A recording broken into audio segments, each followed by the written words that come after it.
Tá bem? Então talvez não tenha nada a ver. Pode ser que seja a mesma coisa? Pode. Pode ser que não tenha nada a ver? Pode também. A gente não pode especular em cima do texto bíblico, tá bem? Então a gente sabe que ele tinha uma enfermidade, tá? E ele teve ali com os Gálatas com uma enfermidade grave, tá? O versículo 14 diz: E posto que a minha enfermidade na carne vos foi uma tentação, contudo não me revelaste desprezo nem desgosto. Antes me recebeste como anjo de Deus, como o próprio Cristo Jesus. Apesar de ser um estrangeiro, e é muito legal, irmãos, essa relação do apóstolo Paulo com os Gálatas, que a gente vê no versículo 12 a 14, que é uma relação boa, é maravilhosa. Paulo abre mão do status de judeu dele e vai aos gentios. Os gentios recebem aquele estrangeiro doente de uma forma extremamente amorosa. Essa enfermidade era algo sério, era uma enfermidade severa, tá? E ela, como tudo na vida, tem um lado bom e um lado ruim. Apesar de ser enfermidade e ser algo que causa dor e sofrimento, ela permitiu ao apóstolo Paulo estar bastante tempo na Galácia, tratando-se, cuidando-se. Então ele segurou Paulo na Galácia por um tempo considerável, dando a oportunidade para que o apóstolo Paulo construísse um ministério efetivo, um ministério frutífero. Tanto que tinha esse tanto de igrejinhas naquela região ali. Ele ficou doente ali? Ficou. Foi algo ruim? Foi. Mas foi uma oportunidade dele demonstrar o amor aos Gálatas, indo até aqueles gentios. E foi uma oportunidade dos Gálatas demonstrarem amor ao apóstolo Paulo, recebendo aquele judeu, para os Gálatas, um estrangeiro, enfermo, e recebendo ele da melhor forma possível, recebendo ele como um anjo de Deus, recebendo como o próprio Cristo. Como é que você e eu recebemos as pessoas que se aproximam de nós para compartilhar o Evangelho? Como é que eu e você recebemos os líderes da igreja quando eles se preocupam conosco? Muitas vezes, líderes de igreja, pastores, professores, diáconos, se aproximam da gente com a melhor das intenções, de cuidar da nossa alma, de amar as nossas vidas. E nós não os recebemos como os Gálatas receberam, como um anjo de Deus, como o próprio Cristo. Nós ouvimos e já falamos: o pastor quer cuidar da minha vida, não é da conta dele. O diácono quer cuidar da minha vida, não é da conta dele. O professor quer cuidar da minha vida, quer o professor para me ensinar alguma coisa, eu sei tudo. Eu tenho 30 anos de igreja. E a gente não aceita e não recebe isso de forma amorosa, como os Gálatas receberam. E é interessante isso aqui, irmãos, porque os Gálatas não eram cristãos e receberam um estrangeiro doente de uma forma melhor do que nós, cristãos, muitas vezes recebemos os nossos líderes, aqueles que zelam e velam pelas nossas almas.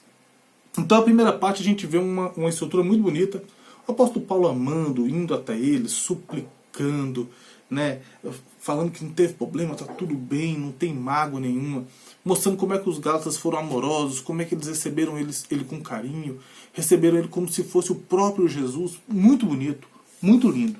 Só que o texto tem uma segunda parte, tá? Vai do versículo 15 até o versículo 18.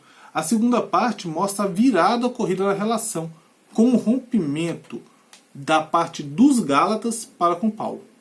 Como os irmãos viram aqui, Paulo não rompeu com os Gálatas, mas os Gálatas romperam com Paulo. Então há uma virada no texto, e é esse que é o motivo da perplexidade do apóstolo. Vamos lá. Versículo 15 a 18.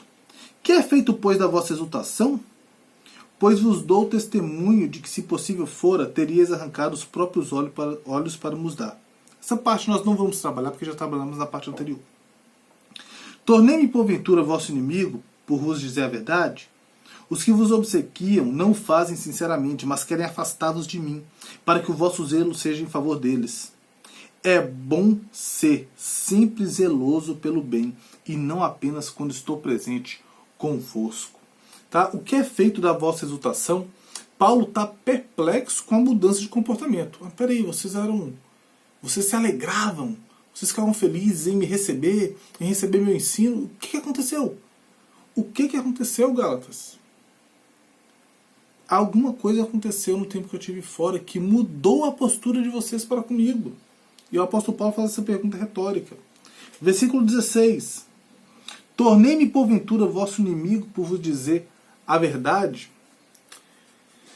Irmãos, essa postura de inimizade ao apóstolo Paulo, de resistência a ele, vem do ensino dos judaizantes. A gente vê na carta, assista às outras aulas anteriores, tá? Que o apóstolo Paulo ele está ali lutando contra um ensino judaizante que está entrando nas igrejas da Galácia, falando que eles tinham que fazer algo mais para ser salvos, para irem para o céu, tá? Para serem salvos. Então estava falando o seguinte, ó, vocês têm que crer em Jesus, mas vocês têm que circuncidar. É igual a gente vê hoje em dia. Você tem que crer em Jesus, mas você tem que dar o dízimo. Se você não der o dízimo, não vai para o céu não. A gente vê isso hoje em dia como tudo com Jesus, nada sem e aí você coloca no o que você quiser colocar. Esse tem sido um ensino muito comum hoje em dia. Tá? É um ensino muito comum. Que Jesus não é suficiente para te salvar, você tem que fazer algo mais. E isso começou a ser ensinado pelos judaizantes aos Gálatas. E isso foi criando uma inimizade. Tá? Tornei-me porventura vosso inimigo. Os Gálatas estavam criando resistência ao apóstolo Paulo e ao ensino dele. Por quê? Porque o evangelho é simples. E o apóstolo Paulo ensinou o seguinte: crê no Senhor Jesus e será salvo. Assim como ele ensinou para o carcereiro lá em Atos 16. Crê no Senhor Jesus e será salvo. O que você precisa para ir para o céu é crer em Jesus, confie nele como o único e suficiente salvador da sua vida. Deposite sua vida aos pés dele e ele fará todas as coisas em você. Ele te transformará. Ele te mudará. E a partir do momento que você é salvo, você tem o Espírito Santo que o capacita a lutar contra práticas pecaminosas. Creia em Jesus e as coisas vão acontecer. Dê esse salto de fé. É só isso que tem que fazer. Só que essa mensagem é uma mensagem extremamente poderosa porque é a mensagem de Deus. Mas se você olhar ela da perspectiva humana, ela é uma mensagem fraca. Como assim? É só isso? É só isso. Eu não preciso fazer uma peregrinação? Não precisa. Eu não preciso carregar determinada coisa nas costas? Não precisa. Eu não preciso me flagelar? Não precisa. Eu não preciso jogar um avião em ninguém? Não, você não precisa fazer nada disso. Apenas crê em Jesus. Creia nele. A mensagem, do ponto de vista humano, o evangelho é fraco. Por isso que o evangelho é loucura, do ponto de vista humano. Porque você é salvo pelo mérito do outro. Jesus fez tudo, você não precisa fazer nada, apenas crer. E receber de graça esta graça. E aí, quando o apóstolo Paulo não estava lá, o que os judaizantes começaram a fazer? Rapaz, pra você ver, o cara ensinou isso para vocês, que é tão fácil assim? Ir para o céu, reconciliar com Deus, desfazer os efeitos da queda do Éden, apenas crendo. Não dá, é muito pouco, tem que ter algo mais, tem que fazer algo mais. E eles começaram a colocar isso na cabeça dos Gálatas. Só que à medida que foram colocando isso, falando, o que ele pregou não é suficiente, tem que ter algo mais, eles falaram o seguinte: o evangelho de Paulo é fraco e ineficiente, e portanto Paulo está enganando vocês. Paulo está dando para vocês o que a gente chama na farmácia, né, de placebo. É um comprimidinho de farinha que vocês estão acreditando que tem efeito, mas não tem efeito nenhum. É isso que os judaizantes estavam falando. E aí os Gálatas começaram a pensar: poxa, realmente, o apóstolo Paulo passou a gente para trás. Essa conversa dele está muito fácil. Ele está escondendo alguma coisa. E os Gálatas pensaram assim como Adão e Eva pensaram lá no Éden. É realmente isso que Deus disse? Se comer, ele está escondendo de vocês alguma coisa. Deus está escondendo de vocês. Porque Deus sabe que o dia que vocês comerem, vocês vão ser igual a ele. E os Gálatas estão também. Paulo está escondendo alguma coisa. Porque ele sabe que tem algo mais e não está querendo falar com a gente. Ele está mentindo. E essa intriga construída pelos judaizantes na cabeça dos Gálatas começou a tornar o que está no versículo 16. Paulo inimigo deles. E é interessante que o apóstolo Paulo fala assim: eu me tornei porventura vosso inimigo por vos dizer a verdade? Não, eu estou me tornando inimigo de vocês, vocês estão se tornando inimigos meus por ouvir a mentira. Irmãos, a verdade não é popular. A verdade não é algo popular. Que o diga João Batista. Que o diga o próprio Cristo Jesus. Se Jesus pregasse, irmãos, esses evangelhos de água com açúcar que a gente escuta hoje em dia, se Jesus pregasse esses evangelhos do banquinho com luz baixa, do coach, esses evangelhos que massageiam o teu ego e o meu ego, se Jesus pregasse isso, Jesus não teria sido crucificado. João Batista não teria sido decapitado. João Batista foi decapitado primeiro porque ele falava raça de víboras. E depois porque ele chegou para o rei e falou: essa mulher que você está aí não é sua mulher, não é lícito você fazer isso. Jogou na cara a verdade. A verdade não é popular. Por isso que hoje em dia a gente vê tanta relativização da verdade. O apóstolo Paulo fala: eu estou me tornando inimigo de vocês porque eu disse a verdade. A gente vê isso, uma relativização da verdade. E eu vou deixar uma frase para vocês, irmãos, aqui, irmãos, enquanto eu meditava no versículo 16 desse texto. Onde a verdade é relativa, a mentira é absoluta. A principal estratégia dos judaizantes aqui era afastar os gálatas da verdade. Porque quando você afasta da verdade, você põe o que você quiser ali. Quando você para de crer nesse livro aqui, nas coisas que ele falam como absolutas, você pode botar o que você quiser no lugar. Não abandone a verdade. Ganhe inimigos por falar a verdade, mas não ganhe amigos por falar mentira. Porque amigos advindos da mentira são amigos falsos. E amigos advindos da verdade são amigos conforme a amizade da palavra de Deus. Tá bem? Versículo 18. Aliás, versículo 17. Né? Os que vos obsequiam não fazem sinceramente, mas querem afastá-vos de mim, para que o vosso zelo seja a favor deles. Ou seja, qual que é a principal estratégia deles? É o que eu já disse.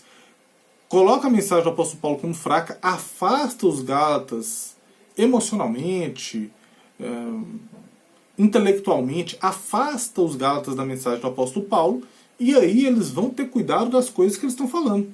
Em vez dos gálatas passarem a buscar uma santificação por mediação do Espírito, eles vão começar a buscar o quê? Méritos através da guarda de práticas. Ou seja, o zelo sai de um zelo por santificação para um zelo através de prática, de coisas, de ritos, de rituais, de cerimônias, de guarda de datas, e etc, etc, etc. Tá bem? Principal estratégia era afastar os gálatas da verdade, pois onde a verdade é relativa, a mentira é absoluta. Versículo 18. É bom... Que legal, irmãos. Versículo 17 fala: querem afastá-los de mim, para que o vosso zelo seja em favor deles. Ou seja, gálatas, vocês são zelosos. O apóstolo Paulo fala que eles são zelosos. Ele falou em cima. Como é que cuidaram dele, como é que receberam ele. Queriam dar os próprios olhos para ele. Se pudessem, dariam os próprios olhos para ele. Não, realmente vocês são zelosos, tá? E aí ele fala: é bom ser sempre zeloso. O zelo é bom, irmãos. O zelo é algo bom. Olha o que está escrito lá em Tito.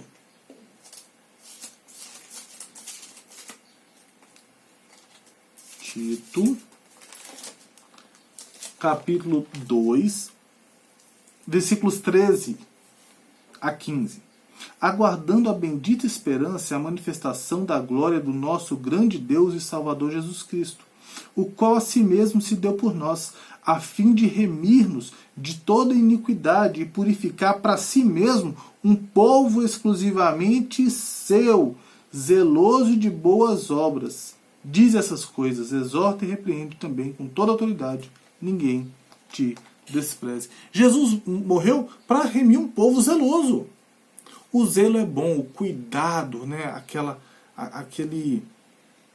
percepção de não, isso aqui não é legal, isso aqui não é bacana, eu vou evitar, né? Eu vou cuidar disso, eu vou evitar aquilo. O zelo, o cuidado é bom. O apóstolo Paulo fala: gálatas, vocês estão bem, vocês são zelosos, isso é bom, não é ruim, tá bom? O problema é que esse zelo está se revelando só quando o apóstolo está presente. E aí a gente tem um problema, né? É bom sempre ser zeloso pelo bem. E não apenas quando eu estou presente convosco. Ou seja, quando o apóstolo Paulo estava lá, ia tudo bem. Não, tudo está jóia. Mas quando ele não estava, os Gálatas eram facilmente enganados. Os Gálatas eram facilmente enganados por todo tipo de ensino atravessado. Então os judaizantes começaram a falar e eles já esqueceram do que o apóstolo Paulo falou. Irmãos, isso acontece muito hoje em dia ainda nas igrejas. Às vezes uma igreja tem um pastor, um líder, um grupo de pastores, um conselho, 4, 5, 6 pastores ali, que são homens extremamente bíblicos e conduzem a igreja no caminho da verdade. E aí acontece o quê? Um desses, vamos lá, são 4 pastores. Aí um falece, o outro aposenta, o outro vai para um outro ministério. Acontece que se desfez os 4. A igreja vai e busca um outro pastor e põe no lugar. Esse outro pastor vem e começa a ensinar um monte de coisa que não tem nada a ver com o que os outros 4 pastores bíblicos ensinavam. A igreja vai, engole aquilo e toca e começa a andar de forma errada. Ou seja, a igreja só andava de forma bíblica enquanto tinha aqueles 4 pastores zelosos, enquanto tinha aqueles 4 pastores bíblicos. E isso é um problema grave. Porque isso revela, primeiramente, que a igreja não consegue andar com suas próprias pernas. Isso é um problema comum nas igrejas evangélicas, tá, irmãos? Mostra que as igrejas não conseguem andar com suas próprias pernas. E segundo, mostra que os crentes não estudam a Bíblia. Elas vão só pelo que os pastores ensinam. Enquanto o pastor está ensinando uma coisa ali, eles estão indo. Saiu aquele pastor, colocou outro, começa a ensinar outra coisa contrária, eles vão. Eles encarneram, como a gente diz no exército. E vão ouvindo, e vão engolindo, e vão aceitando. O apóstolo Paulo fala, não, é bom ser zeloso pelo bem, mas sempre. Sempre. E não só quando eu estou presente. Você tem que ser zeloso o tempo todo. Gálatas, a gente teve um rompimento na relação aqui. Você só me obedece se eu estiver aí. Se eu não estiver, vocês não obedecem. Você só obedece a verdade da palavra de Deus se eu estiver presente. Se eu não estiver, vocês não obedecem, engolem todo e qualquer tipo de ensino enganoso. Então aqui, irmãos, nesse trecho da Sagrada Escritura, Gálatas 4, de 12 a 20, nós vimos 2 partes. Primeira parte, a boa relação que existia entre o apóstolo Paulo e os Gálatas. A segunda parte, o rompimento dessa relação entre o apóstolo Paulo e os Gálatas. E a gente tem a terceira parte, versículo 19 e 20, que é o quê? É uma súplica amorosa de um pai aos seus filhos. Olha aqui. Meus filhinhos, lembrei do apóstolo João, né? Meus filhos, por quem de novo sofro as dores de parto, até ser Cristo formado em vós. Pudera eu estar presente agora convosco e falar-vos em um outro tom, porque me vejo perplexo a vosso respeito. Esse versículo 19, ele traz assim, meus filhos. O apóstolo Paulo ele se importava com a pureza do Evangelho. Muito. E a carta toda trabalha isso. Mas também ele se importava demais com as pessoas. Com o bem-estar das pessoas. Ele sabia que o bem-estar espiritual só vem através do Evangelho de Cristo Jesus. Ele amava as pessoas de verdade. Ele usa a expressão meus filhos. Meus filhos. E ele fala, por quem de novo sofro as dores de parto. Sabe quando ele fala por que de novo sofre, irmãos? Porque quando o apóstolo Paulo começou a pregar aos Gálatas, eles eram incrédulos. Eles eram pagãos. E o apóstolo Paulo sofria ansiando pela salvação daquele povo. O apóstolo Paulo sofria ansiando para que eles fossem realmente trazidos à vida, num parto mesmo, via a vida, encontrarem a luz. Ele sofria por isso. E agora ele está sofrendo de novo porque eles estão caminhando para as trevas novamente. Eles estão indo por um caminho atravessado de novo. Eu estou sofrendo essa dor de parto por vocês. Eu sofro até Cristo ser formado em vós. O apóstolo Paulo está falando aqui que ele, não que ele acredita que eles perderam a salvação, mas que parou essa formação do caráter de Cristo Jesus na vida dos Gálatas. Aquele Cristo que vinha sendo moldado pouco a pouco neles.